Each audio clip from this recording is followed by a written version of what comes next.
My mum texted me the other day, BBC News at 6 p.m. about home education worth looking at on BBC iPlayer. And because we love it when family members show a little bit of positive interest in home ed, I thought let me track this BBC News item down and we can watch it together and see if they manage to hold their tongues and shed some positive light on the world of home ed here in the UK. I'm gonna have to be really quick. My kids are just watching a home ed Spanish lesson and then I think we're off to a home ed park meet later. So let's get straight into it. Oh, and by the way, I could not find it on iPlayer and I managed to finally hunt it down thanks to Portsmouth Home Ed group on YouTube. So I will link to them in the description. I know they have had a rough time as a home ed community, so I'm very grateful that they actually were on the ball and uploaded this news clip. Okay, let's go. And before we even start, I can see, yay, they have used the term home education and not homeschooling like some of our other UK TV shows that we have reacted to in the past. Let's see if it continues to be positive.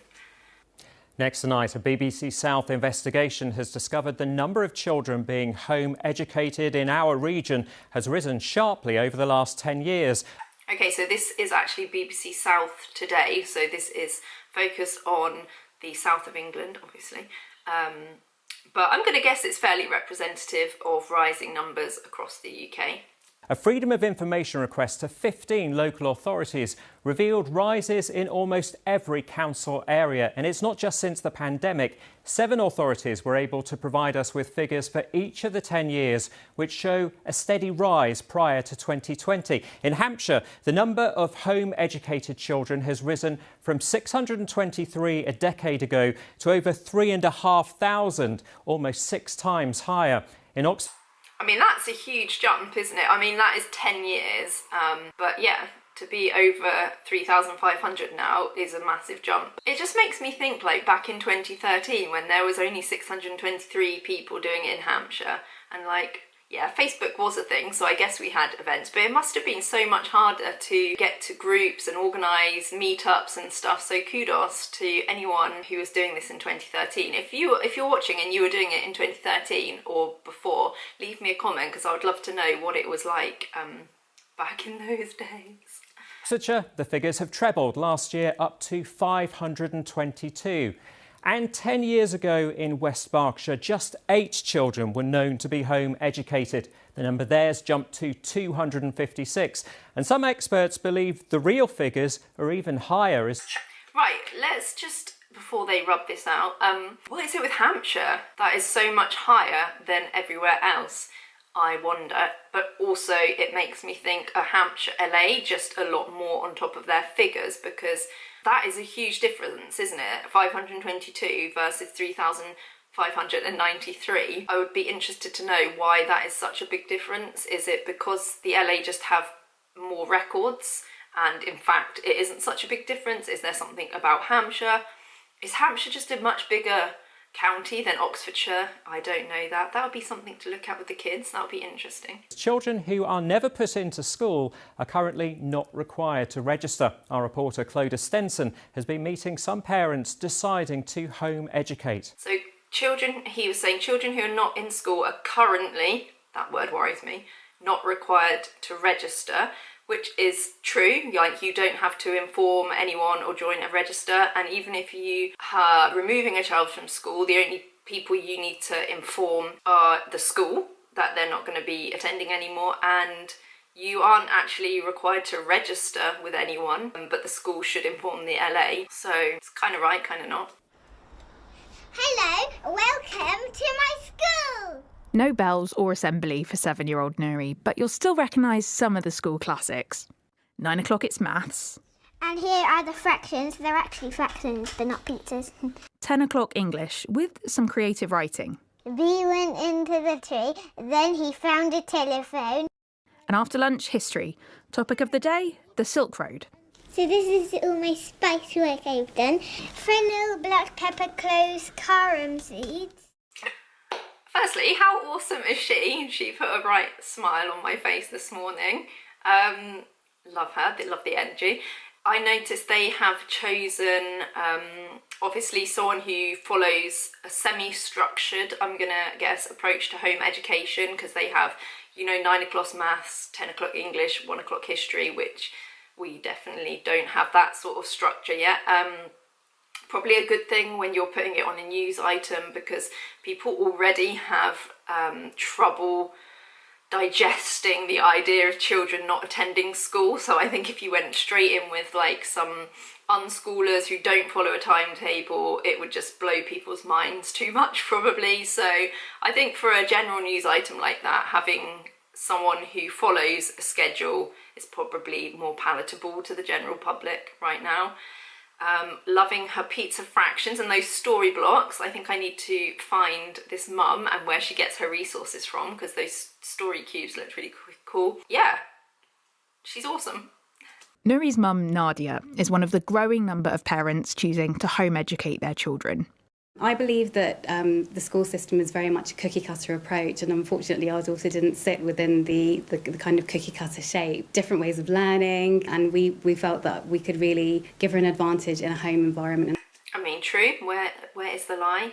It is, a one-size-fits-all approach in schools, as I understand it as far as I can.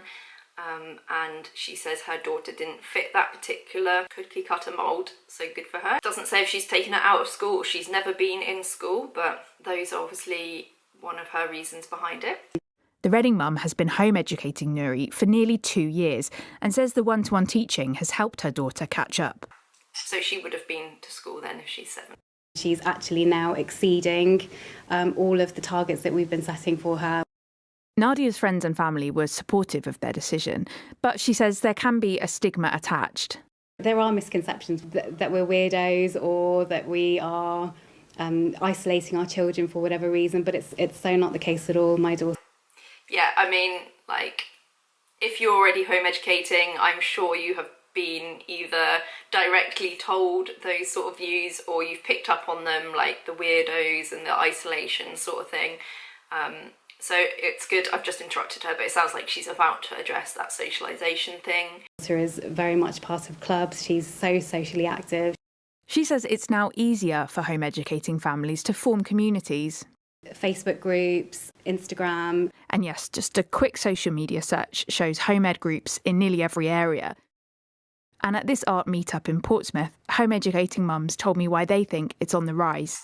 Yeah, we all, I always bang on about the Facebook groups, love it or hate it. It is the way that most home educators connect these days, and it's kind of, I hate to use the word essential to be on Facebook when you're home educating, but yeah, take it or leave it, that's where it is. My friends and family that have chosen to home educate is just because of a lot of issues that have arisen in school, or they have SEN needs. I think there's a mixture of reasons. I think some people, probably for similar reasons to me, want to spend more time with their children, but also the school system, I think, is really struggling to cater for the needs of lots of children. I think you can give a level of a bespoke education when you educate a child at home. I have 4 children and they've been home educated throughout the entirety of their childhood.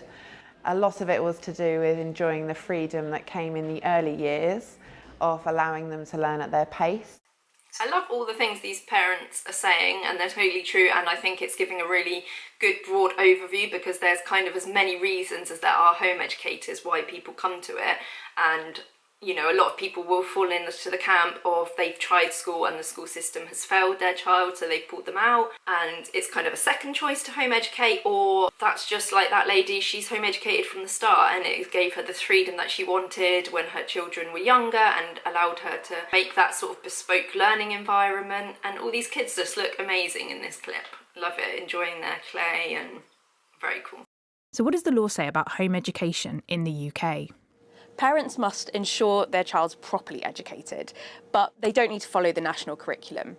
It's got to be full-time education suitable to the age, aptitude and ability of a child, but there's no need for timetables, set hours or even formal qualifications. I don't know who this lady is. She looks like she's the news editor or something, but I mean, she's clearly read the guidelines and stated them. That is all correct.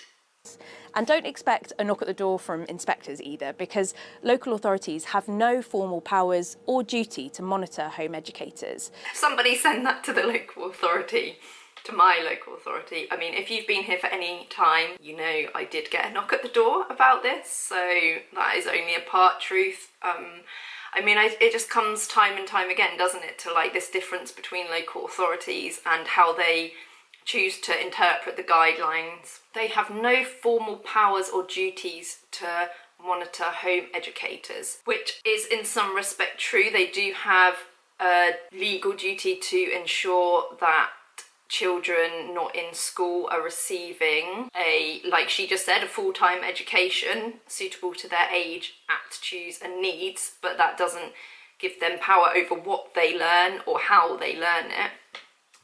But they can make informal inquiries to see what education is being provided.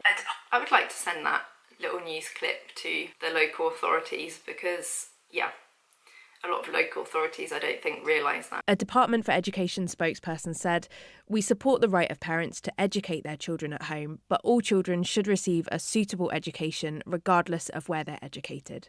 That even though that is that rise, I would really urge that if we are ensuring that our children get the best opportunity to thrive, both socially, academically, that we continue to recognise for most of our children, schools are the best place for them.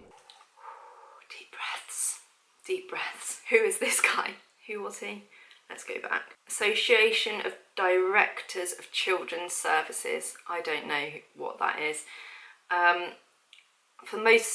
To ensure, what did he, let's watch that again. Urge that if we are ensuring that our children get the best opportunity to thrive, both socially, academically.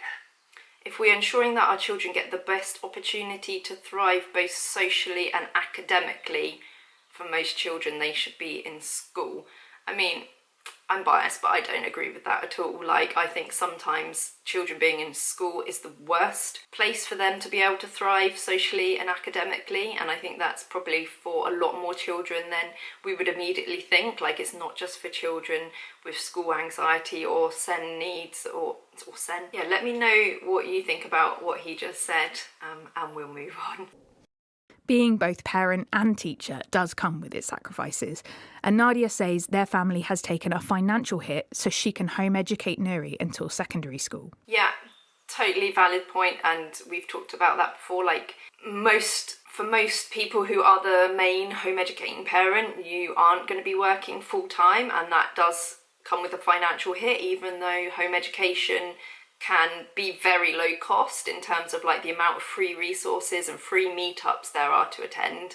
You have to factor in the fact that you aren't going to be working full time, and I see lots of home ed mums coming up with really cool creative ways to make extra income, or I know home ed mums who work part-time as well, but it has to be a consideration. It's not necessarily easy, it's still very hard, but I really cherish the time that I have with my daughter. Clodagh Sensen, also, I BBC love South her Today. brain hats. Like, this mum has all the best resources. She needs some like Amazon affiliate links going on, I think. So actually, I think compared to some of the things we've watched from UK TV, and given it that it's from like a mainstream news channel, which I'm sure some of you will have your thoughts about, I thought it was fairly balanced, and I think it showed home ed in quite a good light compared to a lot of things that I've watched. Like, those children were awesome and the mums were amazing. Nadia, the mum, wasn't it?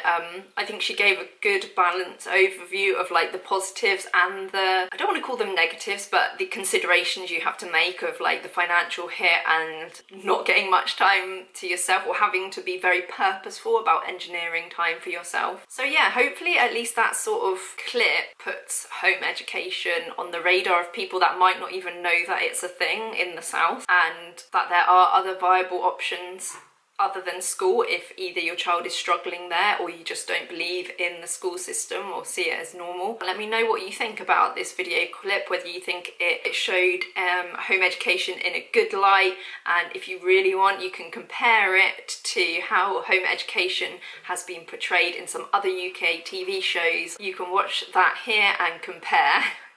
See you on the next video.